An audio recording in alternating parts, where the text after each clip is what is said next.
having him and people like him up and down this hallway makes like going to the restroom a great experience. What? Makes it take on longer your way than it to should. go to the restroom Yes. is what I mean. Paul. The journey. It's the journey, not the destination. Yeah, it's all about the journey.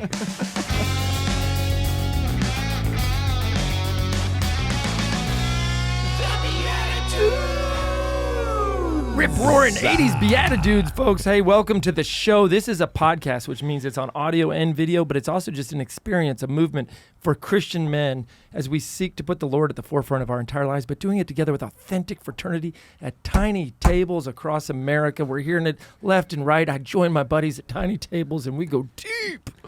My name's Jeff Scheffelbein. I'm welcome to be here by myself, along with Nick Besner. So not by yourself. I welcome to myself. Oh, I see. Yes, and I welcomed you. I thought you were like, I'm so excited to be here by myself. Oh, no. It's like, where are we? Yeah.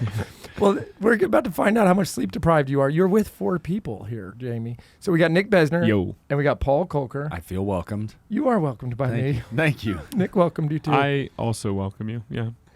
Good use of the passive voice, guys. The passive aggressive voice. Well, that's, when you use it. What? No, I'm good. We have this cool series going on right now, and it's because people are in town for this thing called the Ascent Summit here in DFW. And this is really for Catholic entrepreneurs and builders and really thought leaders, people that are trying to do stuff in their businesses, in their leadership, whether they're in a growth stage, maybe they're later in life, or they're in that mentorship stage. And it's really because of this organization, Ascent Ventures and the Ascent Summit, that I ever came to know our guest, who's visiting from Indiana, founder of Exodus 90, Jamie Baxter. Welcome. Hey. Guys, it's great to be here. We are closer together than I expected. But it's going to be awesome. Yeah, okay. He said, is it hot in there? And I was like, keep that jacket on. Let's just see how it goes. That's awesome. Thanks for the invite. Yeah, it's going to get nice and cozy in here. You said you're sleep deprived. If you fall asleep, we can take care of the rest of the show. Yeah, Don't worry about it. But I mean, judging by that introduction, I don't question that at all. I mean, I'm a little slower paced than you guys, so maybe just that's tell me what when the it's world needs. Yeah. Hey, this is a real question. Why so sleep deprived? What's going on? Oh man. So that's a good question. I got young kids, and so there's 3 kids under 4 right now in the house. My son turns 5 next month, so it's not crazy, all right? But no, that's pretty close. But ever since so we started St. Michael's Lent. You got the mug. I got to mention it. And part of the practices this year that we really wanted to surface was night vigils. So night vigils happen Thursday night. All the guys in SML around the world are waking up at 2 a.m., praying until 3 a.m. We have a guided kind of meditation. Vigils are ancient practice. I mean, scripturally, in the Psalms, about waking to praise God and all this stuff. So, okay, but here's the weird thing, all right? Since we started this, my daughter, every single night, has come into my room at 2 a.m. to wake me up. On the dot, okay? Wow. So last Thursday night, before the night vigil, I'm gearing up. I'm super excited. Here we go.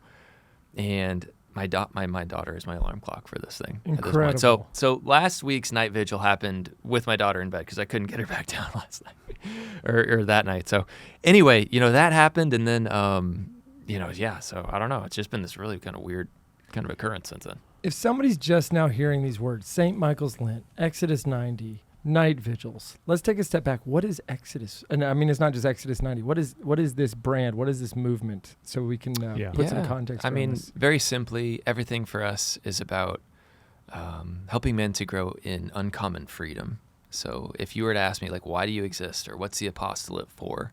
It's for men to be uncommonly free. And this is something that we discerned very intentionally on retreat. After having engaged in the work for like 7 years, we went on retreat kind of as a core team, and it's just like, why has God brought this thing to life? Why has it grown like it's grown? And that's really the reason we've discerned, and so that's really at the core of who we are and everything that we do. So let's unpack that. Uncommon, I mean, so you could just say it's just so totally normal, especially for men today, to be wound up in all kinds of idols and pharaohs, distractions. And it's not just like the explicitly bad, terrible, mortal sin stuff. Obviously, those things are bad.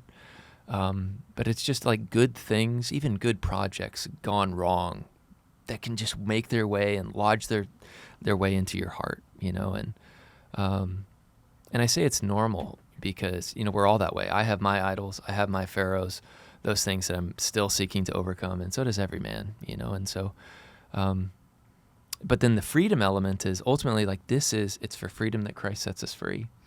And freedom in a Christian vision is ultimately at the service of love. It's being able to discern and respond generously to God's will. And so what we seek to do is help to men grow little by little, into a life of greater freedom and ultimately greater sacrifice and love. So Exodus, because the Jewish people were enslaved. Yeah. And then it was Moses who led them out to be free to worship their God. Exactly. Free to worship. That's such a good point. Because, freedom, again, at the service of love, the highest form of love of God is worship, is offering sacrifice. And I was talking to I actually have something really crazy to tell you. I was here in this area less than a month ago going to the Cistercian monastery. Mm-hmm. Oh, yeah. I've literally never been here in my life, okay? But I'm here within a couple of weeks, and I was meeting with this Cistercian abbot, and I was just like, hey, so just a couple miles down the way, I was like, just talk to me about freedom. It's like what we're for, what we're passionate about. And he's like, freedom, it's in the act of worship that we become fruitful. And when we're not fruitful, we become sterile and closed off. That's when we're enslaved, right? So jumping in, I know I've said this before, but like the bringing up worship just always brings me back to like that Father Mike talk that I heard him give, where it's like the heart of worship is sacrifice. And through, you're talking about worship as a way to freedom. So it's really sacrifice. So it's like dying to self, sacrificing, your will, your wants, your desires to serve others. And that's where you find freedom. So I just want to like tie that in. Yeah. And that's so different from the world, right? Where it just devolves into license, doing what we want, with whom we want, whenever we want. And that is just so, it's in the inversion of Christian freedom. Yeah. Like driver's license. Yeah. No. Drive wherever you want. Just go. Jamie, we did St. Michael's Lent last year as the BeatiDudes, and each had our own journey with it. But I think for somebody listening, Exodus 90 was kind of the first thing I remembered, like the start of, the lead up to Lent, to Easter, through Exodus 90. And 90 days is a long time. And then there's this shorter, but also rooted in a pretty incredible ancient tradition of St. Michael's Lent. But here we were, an hour of prayer every day, spiritual reading, cold showers, fasting days. No alcohol. No snacks. No snacks, no sport games. That's what I call all sports games. Nick makes fun of me for this. But it's a lot, right? And I feel like it was designed in a way to remind you of like your physical limitations. It kind of breaks you, because you're being brought down to something more important than the physical urges and that stuff. Yeah, and if I can add to that real quick, doing Exodus 90, so 90 days of sacrifice, and of all that list that Jeff just gave, I was doing 21 days of cold showers, and then I remember thinking, wait, how much longer? I was like, I'm not even a third of the way through. I thought I was doing great. Yeah. I mean, so it's a lot longer than the 40 days of Lent. Yeah. I mean, so you're right. We started with the 90 is what we call it internally. The 90. But 90 days to Easter. That wasn't even our idea, heads up. That was something that happened to us. But we've since that time, I mean, that was almost 9 years ago that I've been working on this now. We've really been focused on just like what does formation in freedom look like throughout the rest of the year. And so not everybody knows this because, it's like the ascetic hard times that like get the buzz. But we have this like really cool Easter experience now that works through. We adjust it every year, but we've been focused on the Acts of the Apostles, and that's really about like entering into festivity. And so I don't know. That's just the thing I'd like to highlight is that freedom is not just like this discipline thing. It's really something that as a Christian people, like we fast in order to feast. In fact, we are the only people who can truly enter into festivity because we've done the work. We've fasted. We've prepared ourselves. We prepared ourselves well. And there's no such thing though as like a perfect Exodus journey. And we're not after that. I'm not after that. But it is so important, to be able to say no to some of the common things that hold us back so that we can say yes when those big things, are put in front of us. We're all three married men, not to each other, to three other women. Sorry, We're everything all out of my three married mouth. men. Gosh, somebody here says stupid things. Somebody. But what I loved about entering into any of the Exodus journeys that we've been a part of is this focus on your primary vocations, to the point of like, if you didn't tell your wife you were starting Exodus and you're not going to be having any food on Wednesday, or you're not having meat on Friday, and you show up to dinner and there's a spaghetti and meatballs dinner, like eat the meatballs, eat the dinner, tell her, no, I'm fasting, and she cooked, a dinner for your family. That's the wrong application of asceticism and commitment at the jeopardy or the hurt of the family. Yeah, absolutely. Yeah. So we've done a better and better job of this, but at the same time, you got to remember we work with men all around the world. We're not always the best communicators. Some guys are really great, and I admire those men. I am not one of those great communicators.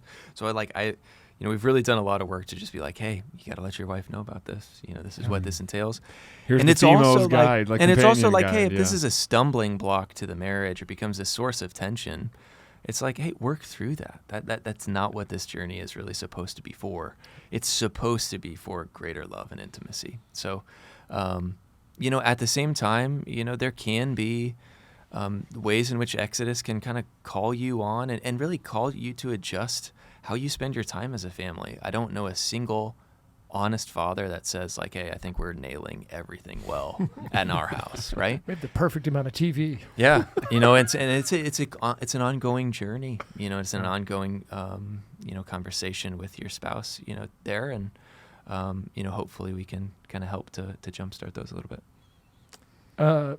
Do you feel pressure that people are like watching you on your journey all the time? Like, you have to Exodus 365 days a year, and better not slip up, Jamie. You're the guy. You got the E on your shirt there.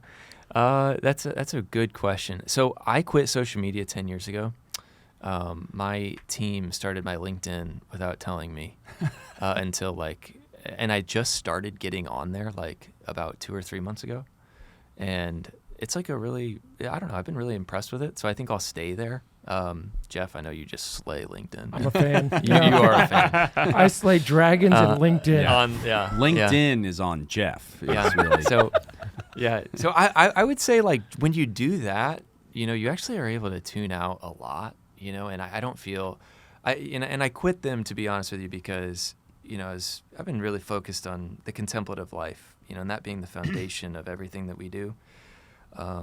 I think the other thing about like the internet that you need to be really careful of as a founder is I found myself in the past kind of reacting to the echo chambers of the church, and I was just like, this isn't great. And I had a mentor sit me down. He's like, hey, I think God is on you with this. You need to do something new. Like, this is a new song. Don't react. Be you. Do what you build what you need.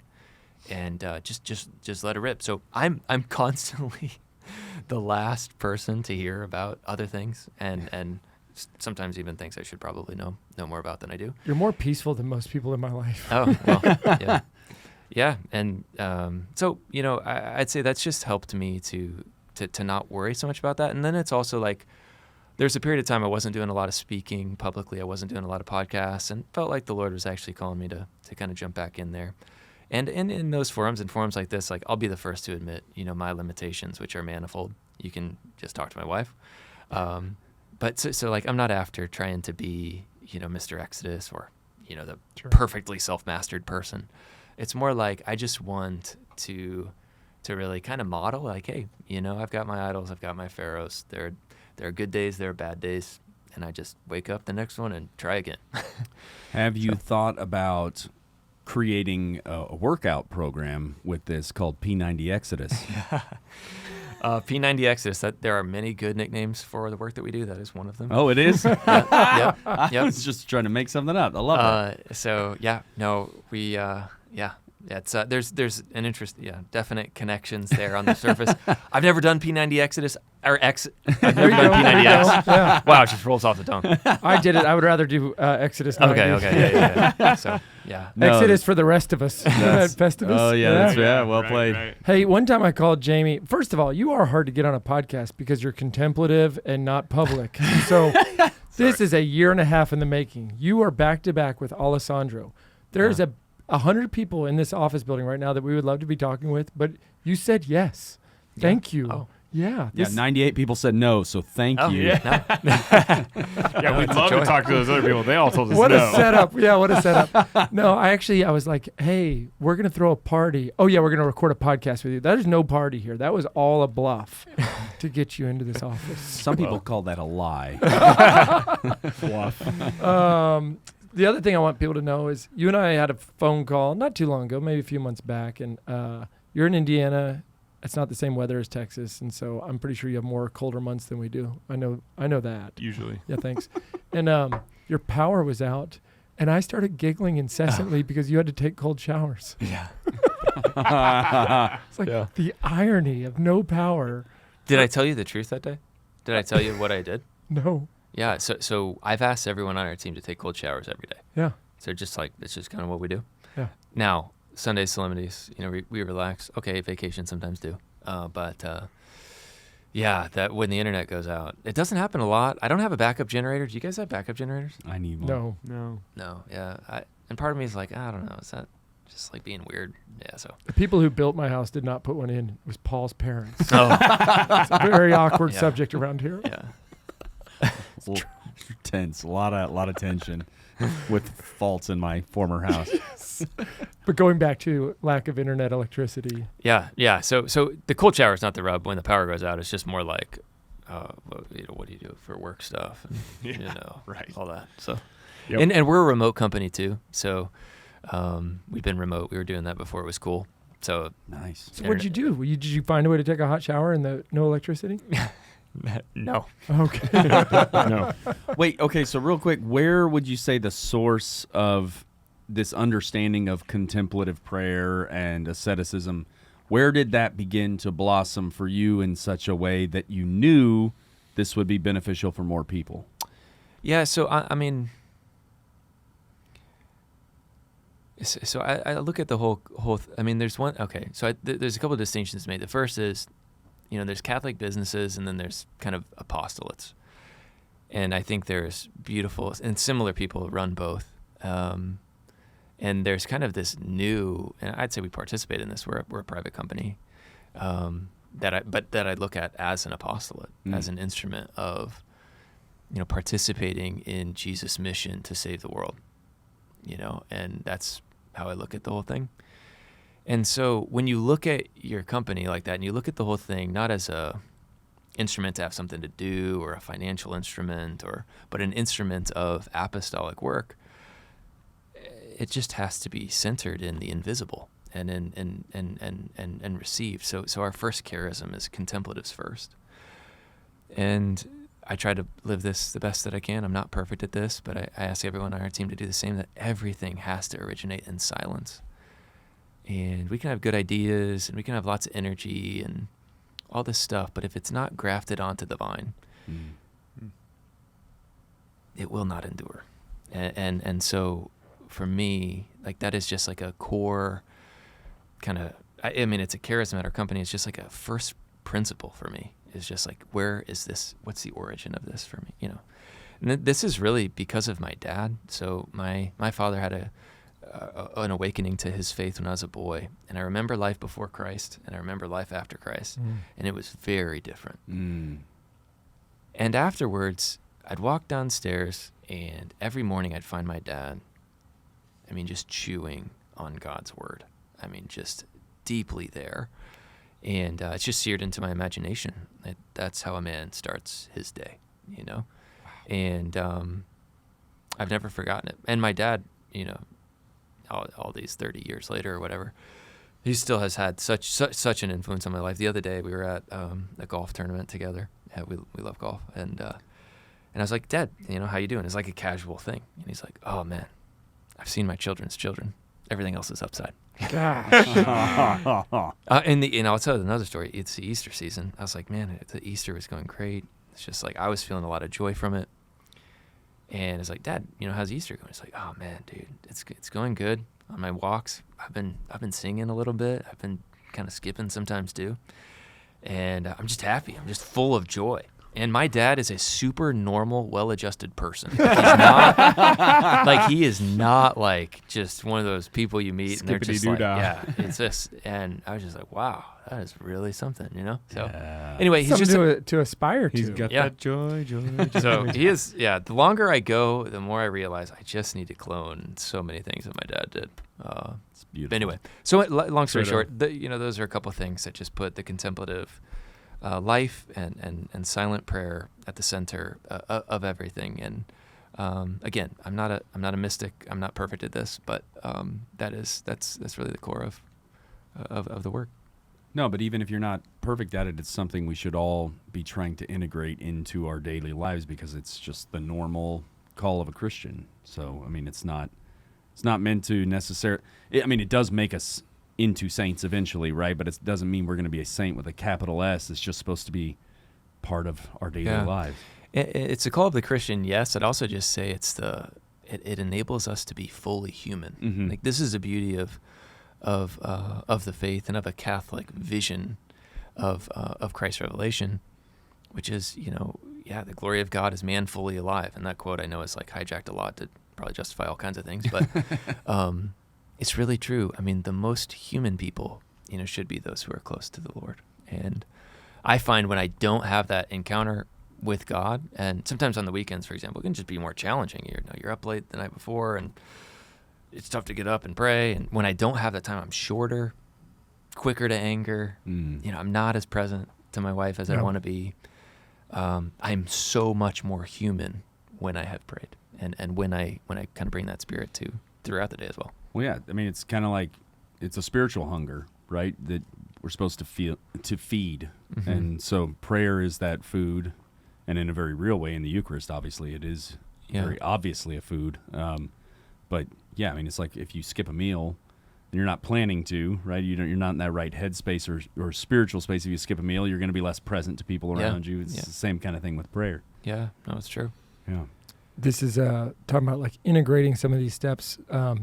We should try to find a way to integrate that silence onto our podcast for a little while. Ooh, we could do an episode that is just a silent Do episode. it for a little while, starting right.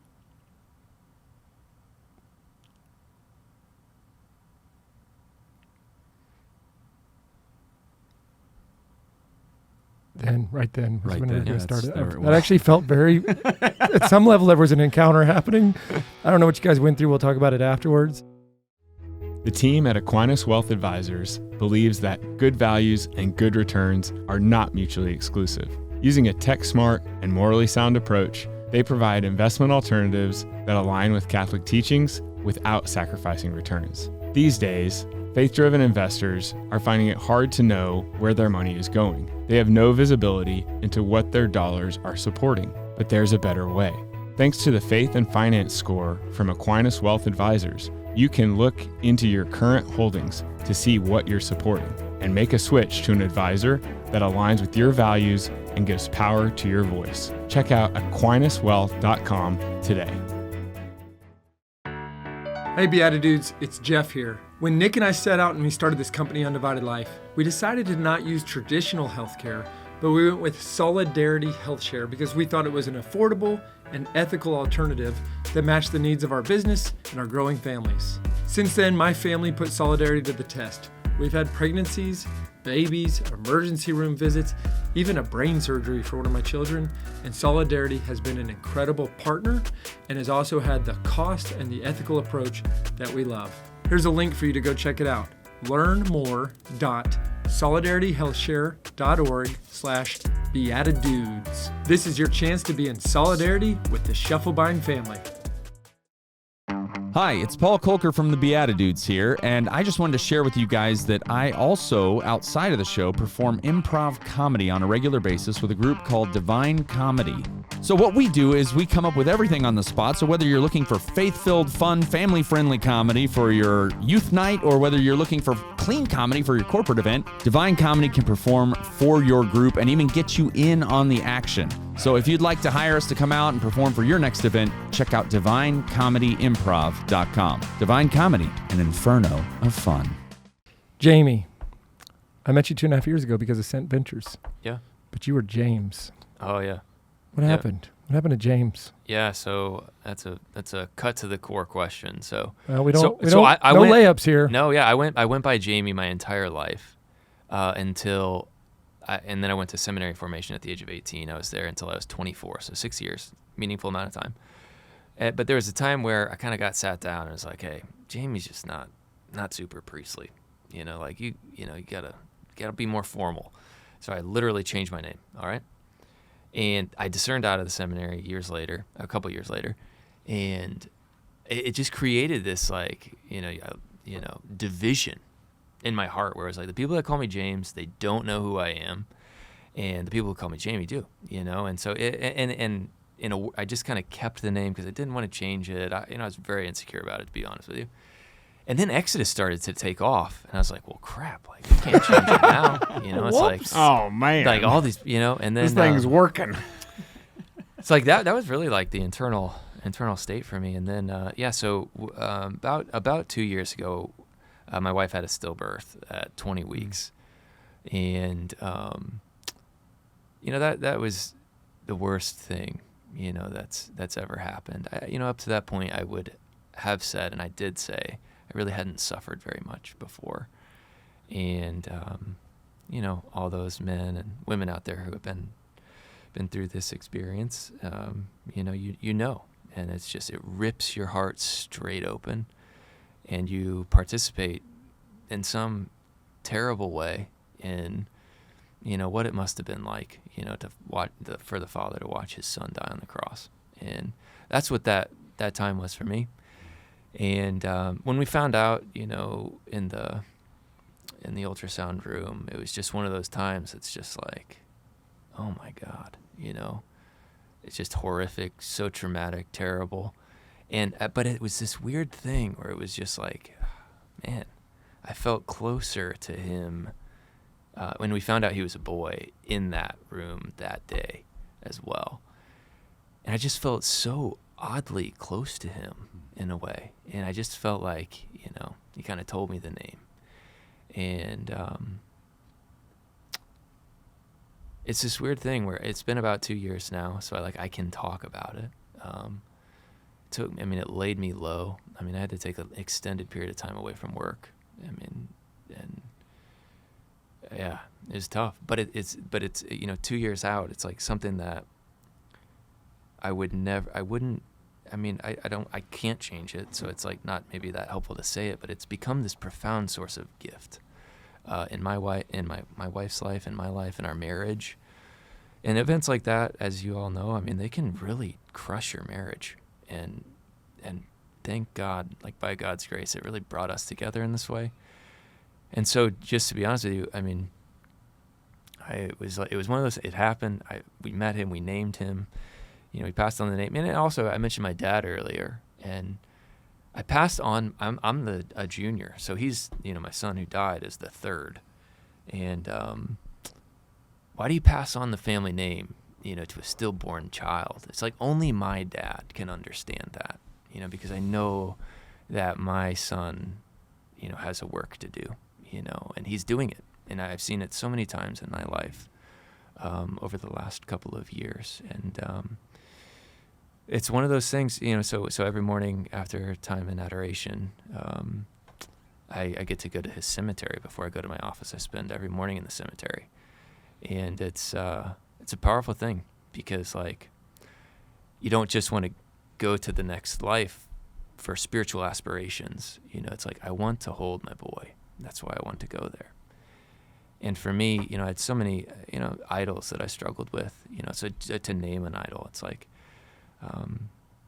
as a father, you provide for a family.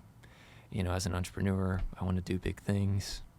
And it's hard for those things to stay pure. And I think in me, I definitely became too numbers oriented in general, and monetarily focused, I'd say, just to name it. And my son just like diffused this from me in a way that like I never could have exercised for myself. It never could have happened otherwise, I don't think. As it started to happen, I'm just like, man, I just got to switch my name. So I just switched it everywhere without explanation, and caused a lot of confusion for people who know me. But, the other thing that I kind of learned from my son, too, is just like optics don't matter. And I don't play to optics anymore. And just like, all right, just going to run with it. So when you're interacting with your son, do you call him Jamie or do you call him James? You call him Jamie. Call him Jamie. Yeah, and I talk to him all the time, honestly. And I don't know what that sounds like, but so my favorite saint is St. John Henry Newman. And his parochial and plain sermons, can't recommend those enough. You can get them for free online. They're incredible. And he talks about how, a Christian should spend their day in conversation with angels and saints. And when I say that, it's like, oh man, you must be this crazy mystical person. And it's like, I'm not really. And I imagine there's times I probably am imagining things, but it just seems to me it's like, and we know this as fathers, it's like, think about the love you have for your son, your daughter. Think about how you answer their needs, their requests, their petty needs, their big needs. And our Father in heaven is perfect, and what's that scripture? Like, it's like, you who are evil, would you give your children a child a snake? It's like, no, you would not do that, And so for me, I just, I don't know. I guess maybe I've always been a little bit imaginative about this, even in high school. But it's just like, no, man. It's like you can talk to God. You can have deep relationships, and it's simple. It's not complicated. It's simple. And I think all of that stuff is really kind of born out of my relationship with Him too. So that was a lot to a simple question, but that's why I changed my name. I don't think it was a simple question, and I do remember people asking like, why the change. You gave me a small glimpse of that when you were without electricity on the phone. And, knowing what I do know about you and watching this journey a little bit removed. I mean, none of us are, around you in Indiana, and you don't put your face and your story all over Exodus. You use a lot of great men and women men really to kind of drive these messages. So you're a little bit removed, but just knowing the little bit that I've been able to see, I feel like you've blessed a whole lot of us by sharing. Yeah, no, it's my joy. And, I really do. If I can be helpful, to anyone, who's lost a child, I'm here. So send me an email. It's just jamie@exodus90.com. I'd love to be there with you. Even just sitting there, just trying to get time to pass. I can do that. It's a terrible suffering, and it's so common. It's so common, actually. It's just one of those things we don't fully know why, for a little while. So, yeah. Can't wait to see the beautiful version of this on the other side. Yeah. Okay. This is probably one of my favorite episodes of all time, so I don't know how much further I would take this other than to say thank you and to open it up to any of the dudes, including you, for last comments or thoughts on this. We already did the silence, so that check that box. I'll just say one thing for people Exodus comes around January 1 or roughly, the start of January every year, but for the last year and a half or however long I've had the app, I use it all the time, daily, currently, before Exodus, I don't know if I could tell you I've read X books of the Bible, but now it's I've read Exodus, I read Revelation, I'm reading Tobit, I read whatever last year St. Michael Lent was. I've been through so many books of the Bible, and reading a book of the Bible is tough, generally. Yeah. But there's a reflection that goes with every reading, and that is the richness of, that's to me, the unlocker with Exodus. The app is every day I'm getting scripture and what does this mean? How can I use this in my day, in my life? And I love it. Oh, praise God for that. Yeah. And it's read to you also, so you can just go for a run. In dulcet tones, too. Yeah. Oh. Welcome to Exodus 90. Brother. Isn't that the biggest so that's debate Jonah. Do you know this? His name is Jonah. He's a farmer in Iowa. I've heard he's a farmer in like the Midwest somewhere. Yeah, it's just a wonderful man. But that's incredible. I appreciate you sharing that. Yeah, and I'd say I used to come to these Sync conferences, since that's why we're here, and I'd be like, oh man, like there's and I think most founders feel this way. It's like there's a gap between where you are personally in your heart and where your thing is, you know? And it's like, it's not quite there. And it can be a little embarrassing, like on a human level. I'd feel this a lot early on. And I'd say in the last, 2 years, it's like, man, the gap between what I had hoped it would be and what it is now has really tightened. And that's another challenge, right? To get out, and just to really kind of metabolize that with the Lord and discern, like, okay, where now, if anywhere. And my goal is to climb the mountain. I'm at the top of the mountain. Now what? Right? Yeah. And I do feel like we're being led in a couple of beautiful places that I'm so excited about. But I do appreciate you mentioning that. And I will say that's one of the things that's challenging, actually, about how big Exodus 90 can be in January, is just to get the message out, like, hey, we're here every day, and it doesn't always look like Exodus 90 time. Yeah. So. Yeah. All right. Well, I hope that men listening, or women who love the men that they wish were listening to the BeatiDudes, will take this chance to engage with Exodus. If you've ever done it before and it was just a one-time shot or something you gave a look at, Exodus is every day. And it's a chance for us to journey and for us to grow into who God's calling us to be, and also just to grow in that contemplative life. You were mentioning being a remote company. If you ever feel like you don't want to be remote, just check out Lucid Private Offices. Sorry. We've hit our...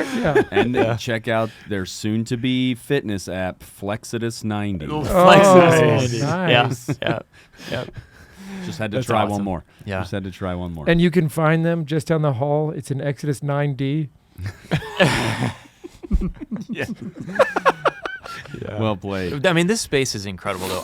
When I showed up here on the 5th floor, and I ran into literally more than 10 people that I know. I mean, more than 10. Yeah. I mean, I'm just like, and then we locked you in a room with us that's super small and hot, and there's more showing up out there. Yeah, that's before I hijacked Peter from YCP's office. Like, hey man, can I take a nap in here? Did you get a little dozer in? I did. Yeah. It was great. Yeah, nice. Yeah, it was great. Yeah, I funny? have always been an unashamed napper. Like, even since I was like, there are pictures of me in Disney just asleep on the ground with hundreds of people around me. Amazing. So I'm just like, yeah. It's like the idea that, like, that thought, like, oh, I'll sleep when I'm dead. I'm like, no way, man. I've got a lot to sleep.